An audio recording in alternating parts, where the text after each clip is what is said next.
The topics and opinions expressed in the following show are solely those of the hosts and their guests and not those of W4CY Radio, its employees, or affiliates.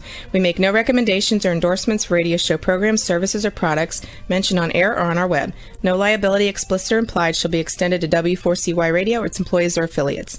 Any questions or comments should be directed to those show hosts. Thank you for choosing W4CY Radio.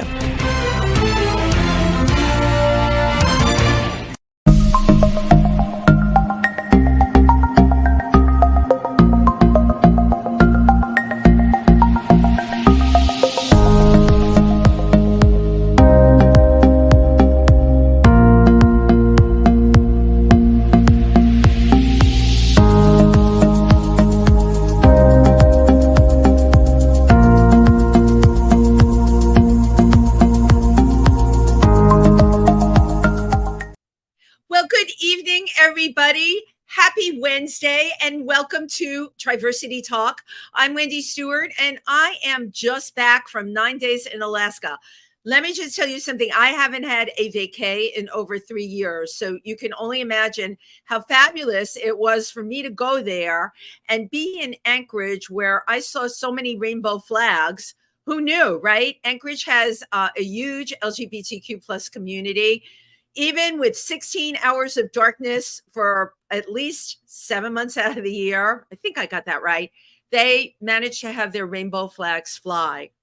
On another note, I just want to give a moment to Laura Ann Carlton, who was a shop owner displaying a rainbow flag in front of her store, who was shot this past week. I mean, this is a tragedy beyond belief. And, just please keep her, and she had 9 children, her and her family in your thoughts and prayers. And also, I mean, it's a reminder of the kinds of things that are still out there and the kinds of attacks that can still happen.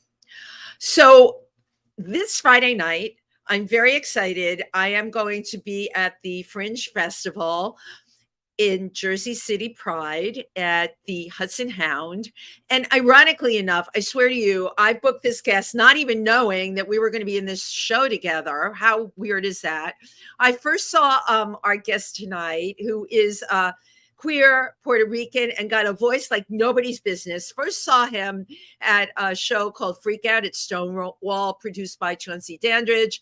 And then, of course, my amazing friend Kobe Cole, who does a show called Nouveau Riche, featured this person. And then I saw him again back at Stonewall. And like I say, 3 times a charm. I knew I had to have him on the show because I've never heard anybody with a voice with this kind of power and personal style. So please welcome tonight to Triversity Talk, Justice LaBrave. Hi, thank you for having me. Thank you. Well, it's so great that you're here virtually. You know, usually it's the other way around. Sometimes I meet people virtually and then it's like so cool. I finally get to meet them in person.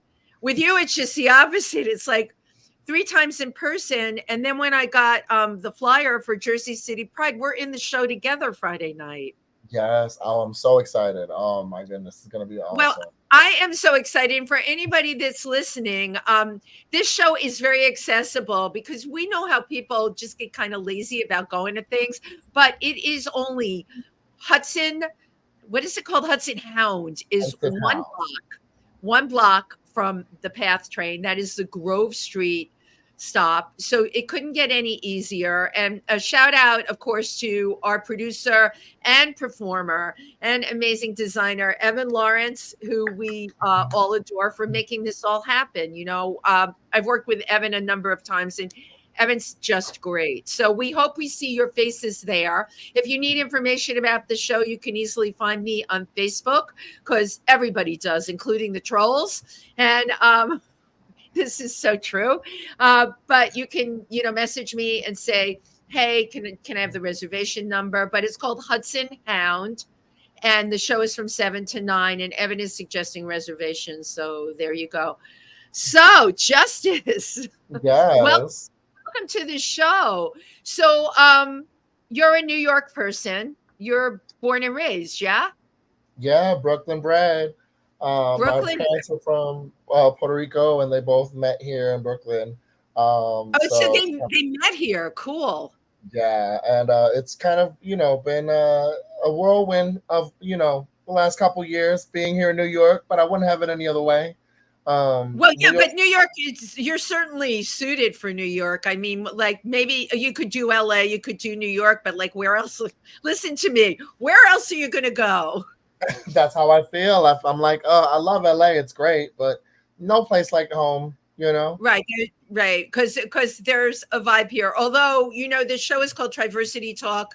It's named after our organization in Milford, Pennsylvania, that services the tri-state area, New York, New Jersey, and Pennsylvania, and just serves to address the needs of that community. Even though we are only 1 hour and 40 minutes from New York City, I opened up the show talking about what happened to Laura Ann Carlton, and that could happen anywhere. People need to remember that. And the truth is, it could happen in New York City. Well, something did happen in New York City. O'Shea was killed at a gas station. Let's Um, talk. Let's talk about that because I knew of O'Shea. I didn't know O'Shea personally. Was O'Shea a personal friend of yours? O'Shea was someone that I met through like entertainment spaces. I From knew he was the a scene, dancer. Yeah, right? like how New York is. The artists support the arts. So many a Absolutely. show I've been to, and got to see a lot of performances that either they knew someone in or was in personally. And I always knew them to be quite an amazing dancer. Um, Amazing dancer. so the fact that Dancing at a gas station, and someone pulls out a gun and well, shoots him. a knife, and stabbed him, which was even unspeakable, really. And to base the claim on religion was even more.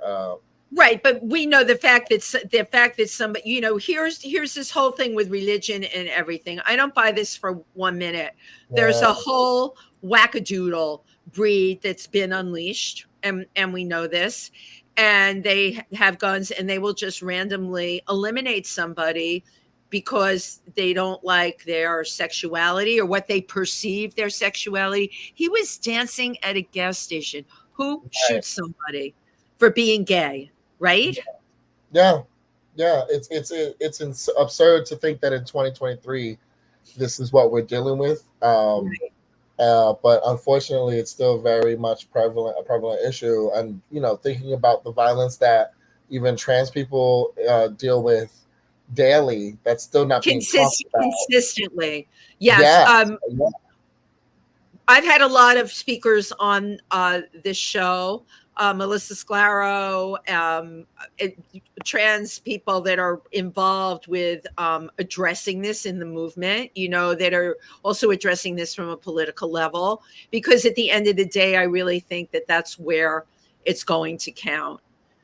All right, because you know what, you're not going to learn the wackadoodles. You can't, but right. you need to be able to educate voters, and Yeah, that's the people that we know. That's the kids that are my daughter's age. Get out there and vote. Let's change this. Let's get people in power that can address this. It's funny that you brought this up, and I don't want to get off on a tangent because it's about you tonight, but I just got back from Alaska, and I, was taking a trip out into the wilderness, and it was 8 of us that signed up for this tour. And I'm talking to this woman next to me that was flying around Alaska. She works for the government and addressing the needs of the indigenous people. And because she's one of the people that works for healthcare for the United States of America, and how terrible it is, right? And this is no surprise, that indigenous people in Alaska and anywhere else in the United States, they're hurting. But especially up in Alaska, they're on isolated islands, and it's cold and it's dark a large portion of the time. Their hospital is they don't have a lot. She's flying in bush planes to go there to look at the situation. And she says to me, she's there with her boss. And I don't know how this came out in talking, but she says, oh, my boss is trans. And I looked at her. I said, wait, you work for the Biden administration? She said, yeah. I said, your boss heads up the health, all of health for the United States. Yes. I said, your boss is Rachel Levine. Yes, she's trans, and she was in charge in Pennsylvania in government. And then, of course, Biden appointed her. So you see, Justice, it's baby steps, but You know, she is a very powerful woman now, Rachel Levine, that really can make a difference. And I want to give a shout out about this because here she is. She's got a very big position and she's addressing the needs of Indigenous people. And enough said about that. So you grew up in Brooklyn and you're unbelievably musical.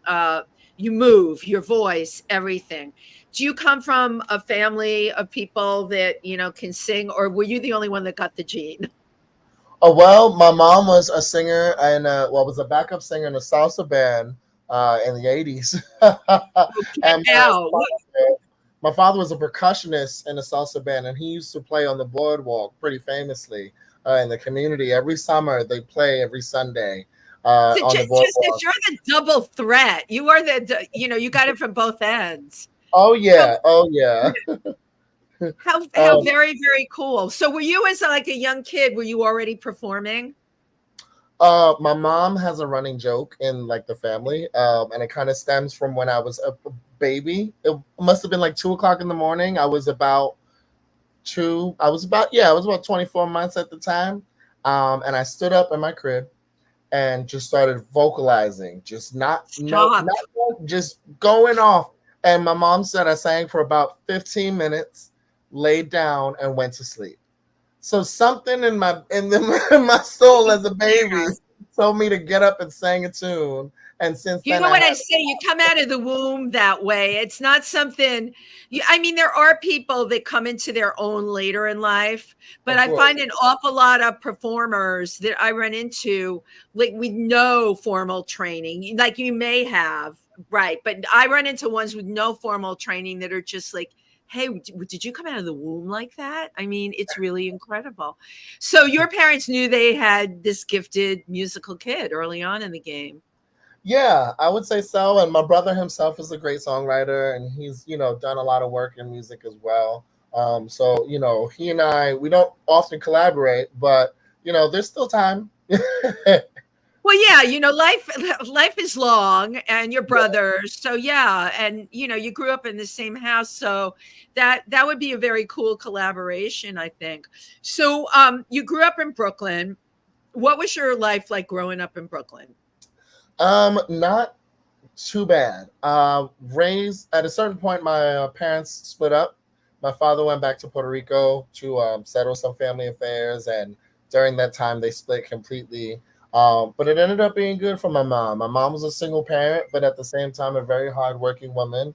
Managed to put herself through nursing school, and then was able to support my brother and I through a lot of hard times. But ultimately, um, you know, gave me a lot of inspiration Right. because here I stand with no children, 32, and by 32 she had 2 kids. Right. So And she put herself as a single first of all, if you know me, I love these stories, okay? I come from a borough, I grew up in the Bronx. We don't come from a Kardashian world, okay? And your mom was a single mom, found herself with 2 kids, and put herself through nursing school. That is no easy feat. yeah, yeah, my mom's a definition of a warrior, and I'm just I love it. so happy that still have her and be able to enjoy time with her, because life is cruel and it does take away sometimes some amazing people. For instance, I had a mentor, Fei Chang, who really helped me through explore writing. She was a poet and actually had NYU classes dedicated to her work. Tell me her name again. Fei Chang. Fei Chang. And how did you come to learn about Fei Chang? Well, when I was in high school, I worked at Project Reach, which I was going to get to. And Project Reach was a nonprofit organization dedicated to anti-ism training and expression through the arts. I So love we had a lot of art nights and galleries, and we walked every parade that we could think we could get into, under the guise of anti-sexism, anti-ageism, anti-homophobia, and not just being an ally, but being anti. meaning we're actively going into communities and seeking out,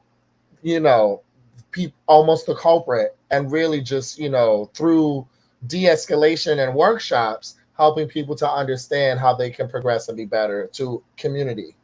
That's active. So that's activism. Now we're talking. It's not just anti. Because there are people that are anti, and then you say to them, "Well, what are you doing about it?" Well, you've given an answer. You were doing something about it. You were trying to reach people.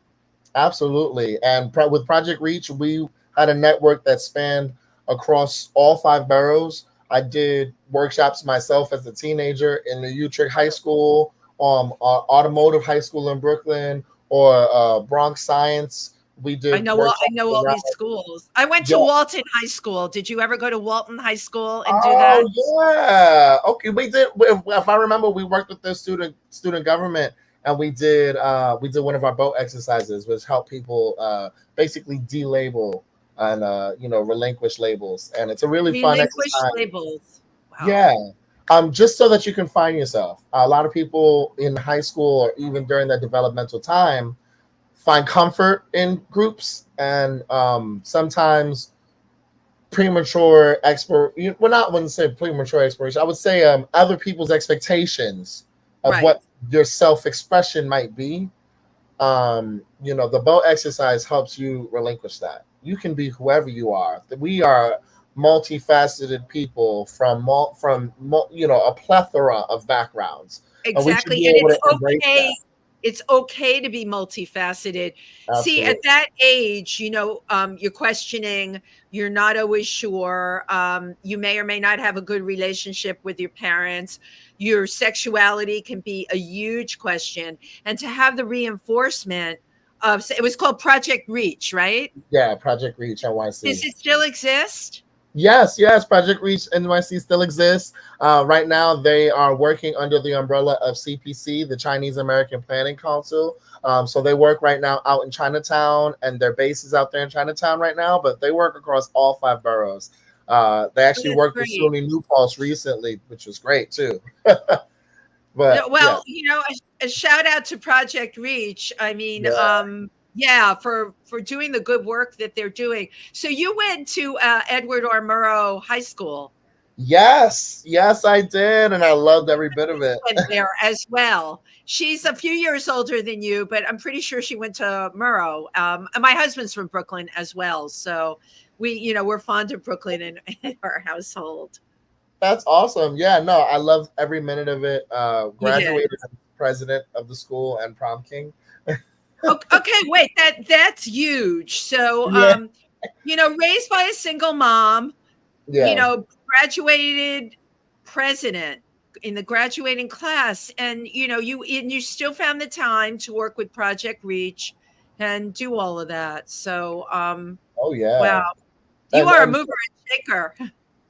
Thank you so much. I mean, I really contributed to being around the right people and trying to gravitate towards the right people, or really attract even just good people who want to do art and creativity. One of the best things about Project Reach is they allowed me to find my voice as like a writer and a performer, because at 15 and 16, I was singing, Frank Sinatra for funders, or their whatever they Mariah Carey if some of the funders wanted it, so they would let me sing at all their fundraisers. Right.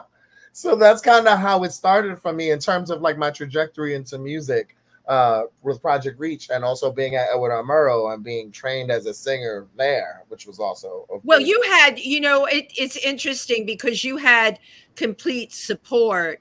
I'm sure that we know mutual people in the industry around your age that didn't have that support, to find their own voice, and you know how it is at that age. People get caught up in drugs and hanging out with the wrong people.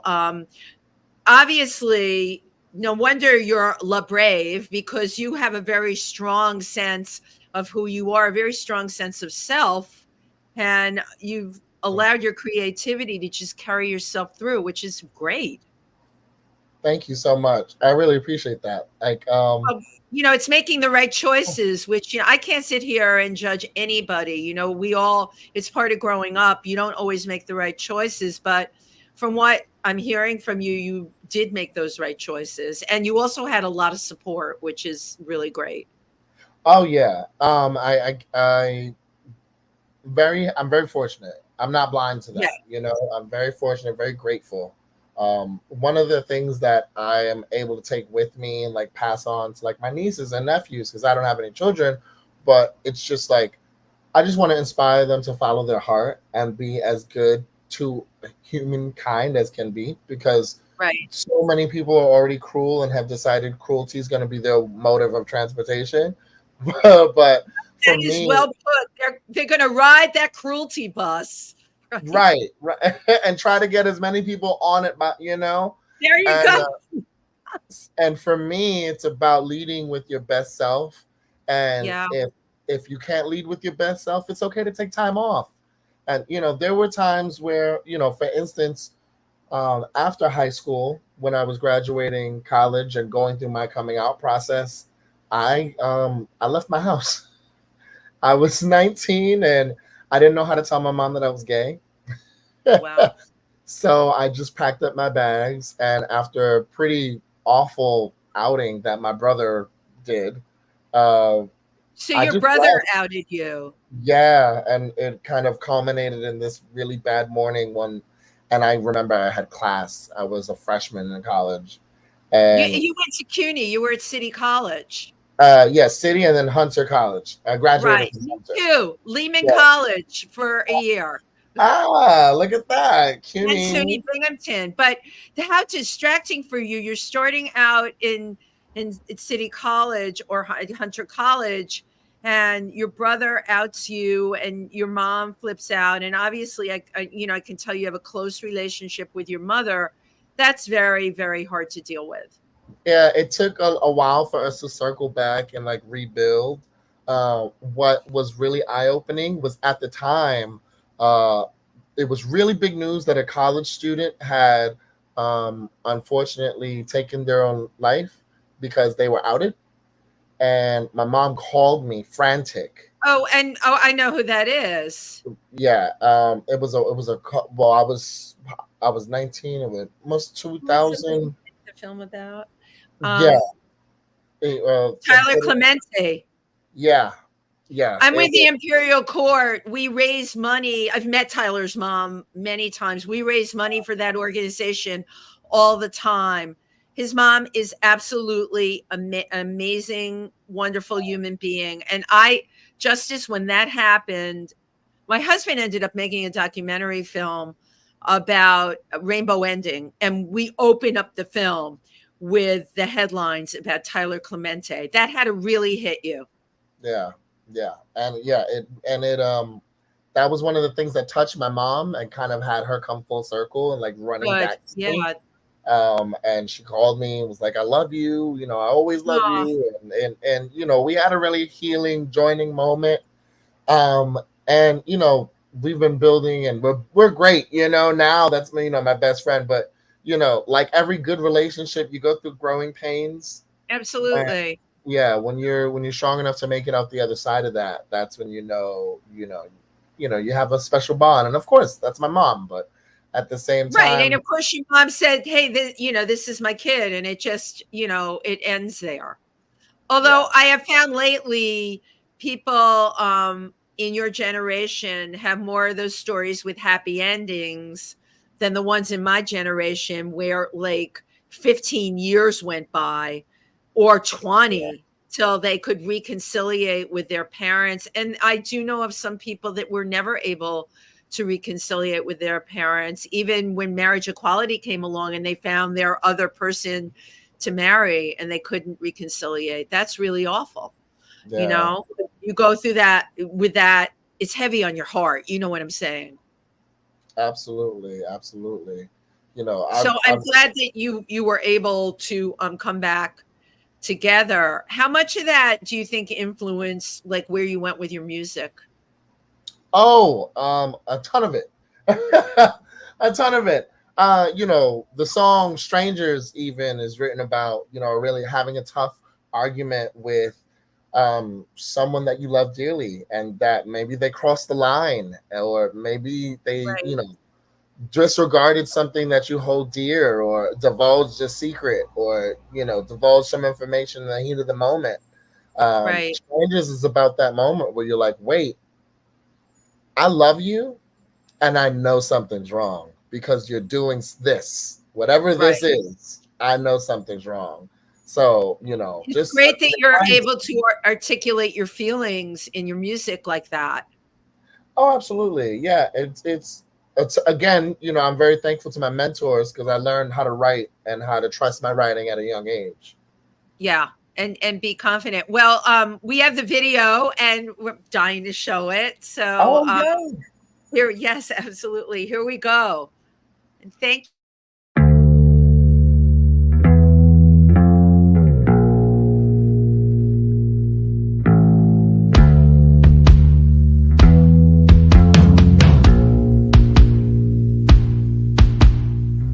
Are you okay? Slam doors, clench fists, something to say. Get it off your chest. Are you ashamed to be acting this way? Now I've heard you say that you are more mature, and I know I've caught you in a lie before. So what made you turn me into the enemy?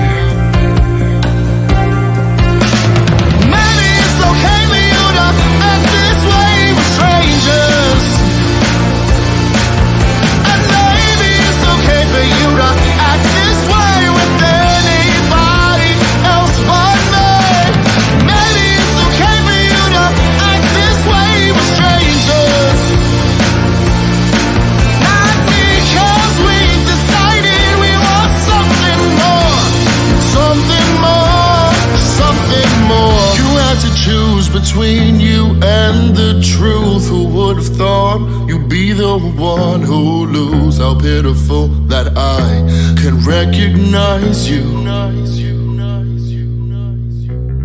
What made you wanna act this way? Emotions bouncing off the walls like ricochet. What kind of guilt would make you do this? There's more to this, something layered. Maybe it's okay for you to act this way with strangers. At least with them, they don't know your behavior. I know you well, and it seems you're in danger. Are you too scared to ask for a savior?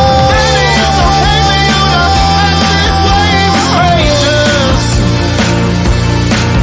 And maybe it's okay for you to act this way with anybody else but me.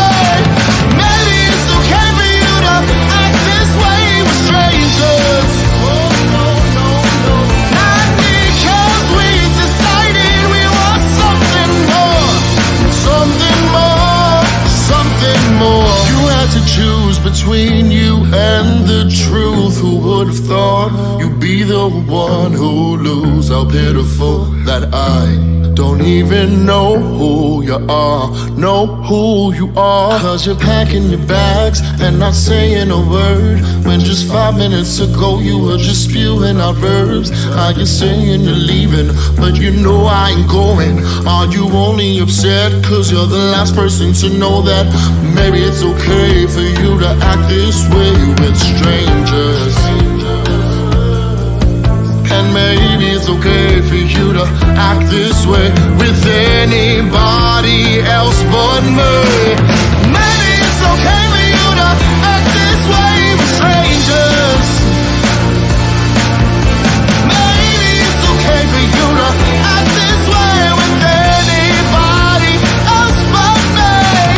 Maybe it's okay for you to act this way with strangers.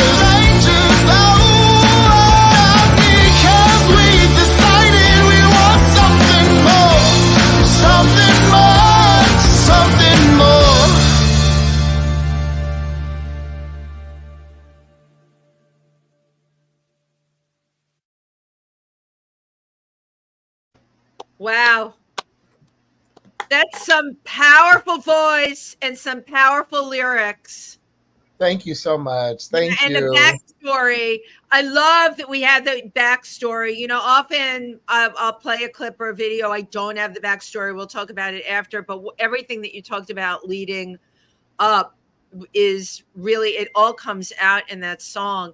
So what was your process in writing that? First of all, like, how long did it take you? Well, that song in particular, Yeah. so that with Strangers, I took my time with it. And the reason why is because it started off as a poem, Oh, and sometimes, yeah, uh-huh. it was a little couple stanzas. It was two stanzas that ended up turning into the chorus and the bridge. And it was really something that once I started playing around with some musician friends of mine, the bass and the intro kind of fell into place. And then I got to working with my kind of like musician circle that helps me produce and gets a lot of these tracks out and together. And I work with some amazing studio musicians who also do my live shows. And I'm actually getting ready to do a whole new setup, but we'll talk about that in a bit. Yeah, Um, yeah. as for Strangers, it really was about filling out the core of what I wanted to say, and really Right. just encapsulating that heat of the moment, which is the name of the EP it's on, Heat. Uh, Heat, right. yeah, and it's the lead single from that, and it really every song on that EP is supposed to encapsulate a different kind of heat in the moment, whether it be self remorse or happiness or just that heat, that Like happiness. every epiphany that you had, and Yeah. you put it in. That's amazing that you put it into a song. I'm curious, how many started out as poems? More than half of my library. Interesting. I love spoken word. I love to see it. I love to hear it. I often seek it out on the internet. YouTube is a great platform for it. Oh Uh, yeah, definitely. I've never, in all of these shows I've seen you in, I've never gotten to hear you do spoken word. So you owe me one. oh yeah, I will mix up my set. Yeah, absolutely. I'd love to. Oh my God, yeah, I'd love to. Because you're so powerful, and it's interesting because you said you work with great studio musicians, that you have the opportunity to do that. I've only ever seen you by your lonesome, yeah, at Stonewall or at Pangea, at these clubs, and you hold it as well as you do in the video, and that's something right there. Without the bells and whistles, you totally shine. Isn't that incredible? thank you so much. I really do appreciate that. Yeah. I'm trying to It, get out there more and perform, which is one of the reasons why I've kind of gone solo to speak. Um, right. 'Cause I've always had bands behind me, but now I feel like I'm in a place where I want to represent myself, and I kind of don't want anything to hold me back, which is kind of, I don't want a genre to stick. I want to be able to explore genre and music and just explore and create. Well, it's funny. You're doing exactly what you were trained to do in high school. Explore, create it, and as an artist, that's a wonderful thing that it stuck with you. That you haven't gotten into a pigeonhole, and that to move to your next level, whatever that is, you need to have the freedom, right, to do that and to take those risks. So you performed at the Bitter End. Tell us some of the clubs that you've performed at and that you've enjoyed working at. Oh, of course. So I love the Bitter End. Bitter End is a great spot. They're landmark. They have hosted numerous nights for me, and I really do appreciate them. I hold the Bitter End in very high regard. I've also had the pleasure of playing at the Cutting Room, which is Yes. another Great, legendary great to meet venue. you.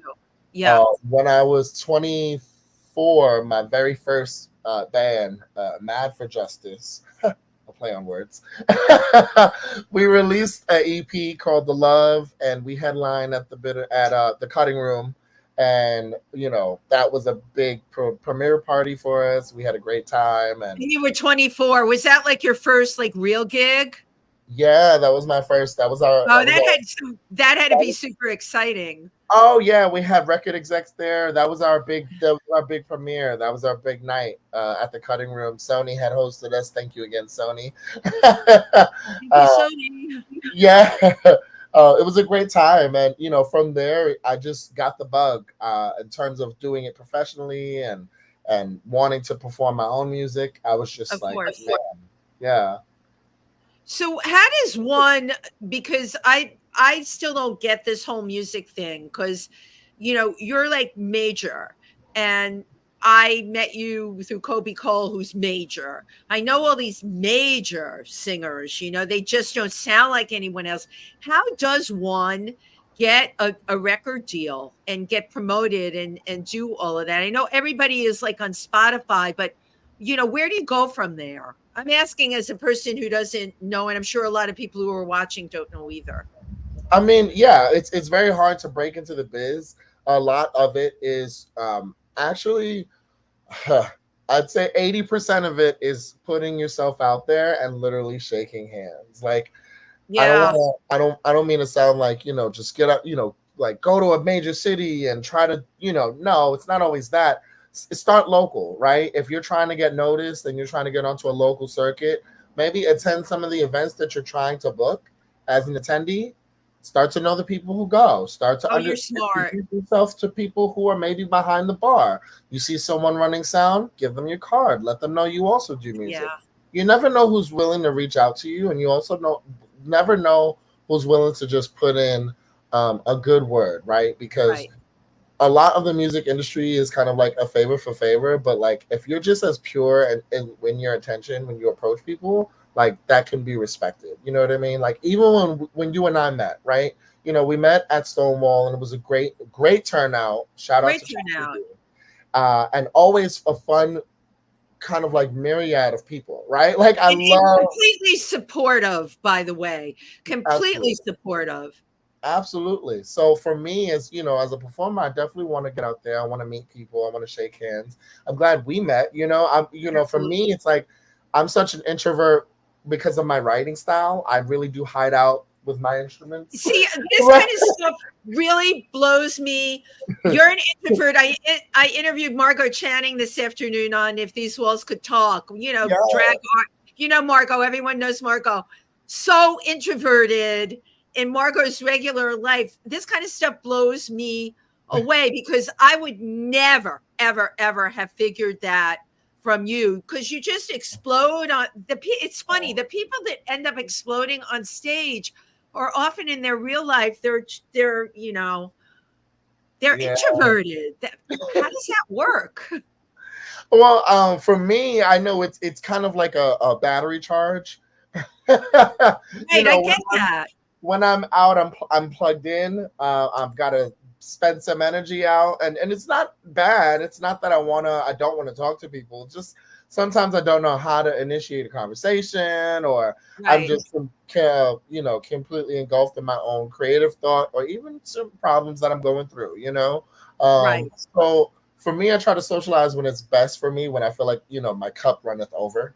When I have that extra, you know what I mean? Then I'm absolutely present, and I want to meet people and also make connections, because a lot of how my story came to be, even with Mad for Justice. So just throwing it back to early conversation, at Project Reach, I performed at a fundraiser, a bassist for a band called the Fierce Jones, and they were an 80s band that was signed to Polydor Records in the UK. Get out. They were doing a reunion tour, and because the lead singer was sick and he could not perform, they hired me. And now I'm 19, going on tour and performing in nightclubs, and I don't even have a valid ID yet. That's a really, really great story. But you know what? You just showed like the randomness of what can happen and being able to just go with it, and you did. Yeah, a big proponent of this is really starting to say yes to yourself, right? And, really saying, in terms, if someone says, "Hey, want to come sing over here?" Yeah. Yep, I'll do it. Yes, that's the other thing as a performer. If someone's saying, "Hey, would you like to sing, or would you like to do your thing?" Anytime you have the opportunity to, be ready. Because you know what, I am like right there with you, and I'm no singer, but I write comedic parodies that I perform, I sing. I lip sync, but you see the difference between us. I'm extremely extroverted. So me on stage and me in person is one and the same. And thank God for that stage, because at least like people aren't saying she's so overbearing when I'm up there, right? It's like I'm just there to entertain them and have a great time. Sometimes in my real life, what did somebody tell me? I'm a bit extra. I'm like, what do you mean extra? She's like, you're extra. You know what I mean? No, I didn't know what she meant. You hear what I'm saying, Justice, right? Yeah, I've been told, it's funny because I have also been told that when I'm out and about, that I'm a little extra. And I say, if I'm extra, go look in the mirror and find less. Oh, I'm stealing that from you. I'm totally stealing that from you. That's great, right? Yeah, I mean, why? I feel like there's a certain kind of pessimist, like social pessimism. I like They're like, that. and it's like you shouldn't dim someone's light. You shouldn't comment Right. if Don't get someone's their fire shining out. too brightly, and you feel like Mhm. you need to remove yourself from the situation. Removing yourself is completely valid, baby. Even Right. stars have gravity. Right. Right. But you have to know that it's okay to remove yourself. Okay. That Yeah. you're not going to be everybody's cup of tea. Mhm. That is still often a hard one for me, but it took a lot of years to get over that you're not going to be everybody's cup of tea. Not everybody's going to like you, and not everybody's going to get you. And Yeah. that's an important lesson to learn. And you have to take those people that are toxic. Like, I won't deal with that at all anymore. I don't even give second chances. If I even smell toxicity, man, I Yeah. am out of there. You gave like such incredible positive vibes. And I do notice a lot of the performers I meet in the shows that my friends host, they have the same kind of like positive support, confidence. They're just great people to be around. And I think that that's important. Yeah, thank you. Thank you for being a part of for commenting on that and saying that because I feel the same about you, and it's Thank important you. for me to we have to acknowledge our gravity and the kind of people we attract. So I'm very happy that I'm in these spaces as well. So thank you. It's like it's so great to be in those kind of spaces. Like people said to me, you went to Alaska by yourself. I sure did. And I was like a magnet for everything wonderful because I put myself out there. I didn't have a fear. I didn't have a wall up. So I have to remember this in my own career, right? When I audition, because Yeah. sometimes we get nervous and you don't, I'm sure you've experienced that. You've had to audition Oh yeah. Oh yeah. and you get I nervous. I was a little backstory as well. While in Yeah. college, I did a little acting, and I was a part of the like runners up for like the Glee, the Oh, Glee. you're kidding. And I just remember, saying kind of like whatever's for me will be for me, And when I got asked, when they told me I basically didn't get the role, I was fine, because ultimately I felt like there was no looking at me and my profile. There was no cast member that really fit my profile. I would have stuck out, but at the same time, a missed opportunity because that could have been a really cool, unique story, Fox. But it's Fox. Right. And you know what?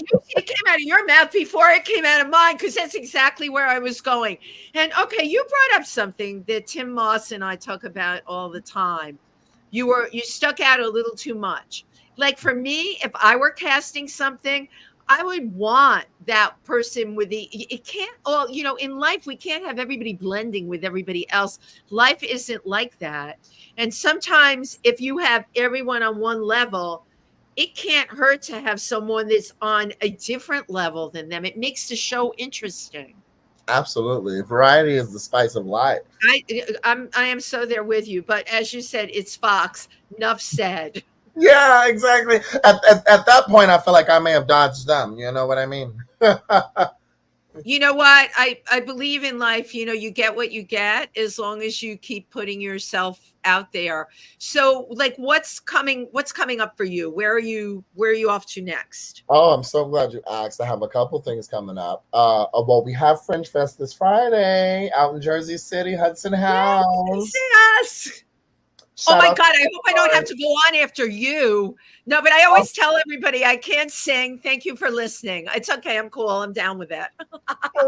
That's hilarious. I love you. Oh my gosh. No. Oh, yeah. Justice can sing. I can't. Thank you for listening. Oh no, we're sticking around, honey. We're here in full support. There we are. So we have this Friday night, and then what's coming up in the future for you? So I have Urban Bear Weekend. I'm going to be doing a tribute to O'Shea, actually, Sunday, September 17th. Thank you, and thank you for doing a tribute to O'Shea. Thank you. Yeah, I'm very excited to put something together, and they're going to give me some stage time, so I'm just going to it's a big platform.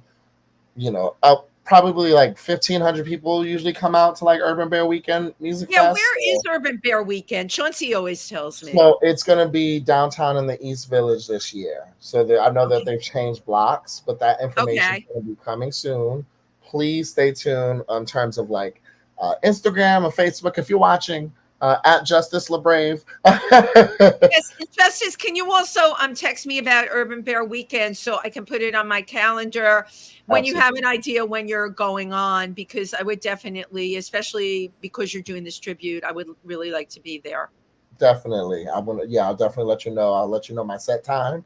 I'm also going to be playing at Muniz Stock September 23rd in Huntington, Long Island at 8:30 p.m. We're going to be headlining. So we're on the main stage. Super excited about that. I want to give a shout out to the Muckrakers for hosting us and for having us. I'll be performing that show with the full band. Super excited. There's going to be lots of footage coming out and photos and stuff. And the other thing is I'm currently competing in the Open Act, which is a kind of a two-pronged sword. It's a fundraiser for the American Foundation of Suicide Prevention. Thank you. And they're running a competition where the top musician who gets to raise enough money is gifted the opening act at the Prudential Center on October 13th, and it's gonna the 14th. Here we go, October 14th. And please vote online. All my social medias will have voting links, so please follow me. And the chances to open up to Kelly Clarkson. So I'm really. Oh my God, wouldn't that be great? I can't believe me. I'm on your side, honey. I can't think of anybody better. So people can follow you on Facebook at Justice LaBrave. Okay, and on Instagram. And on Instagram, on all social media, Twitter, Instagram, YouTube, Justice LaBrave. The branding is there. Justice has it all going on with the branding. And my gosh, we're out of time. So the last thing I do, I take these hokey pictures on the computer. I love doing this. Let's say cheese. Cheese. Great. You have, oh my God. I hope that one comes out great. Thank you again. Thank you. And I'm really so excited. How cool that we're going to work together Friday night. And I have to tell you what people can't see right now, but if they saw the show and they watched the video, the most amazing hair that you've ever seen. That I'm telling you, you are blessed with those locks is all I can say, Justice. Thank you, so Justice LaBrave. Thank you, everybody who tuned in tonight, and we'll be back next week. Have a great rest of week. Bye-bye. Bye.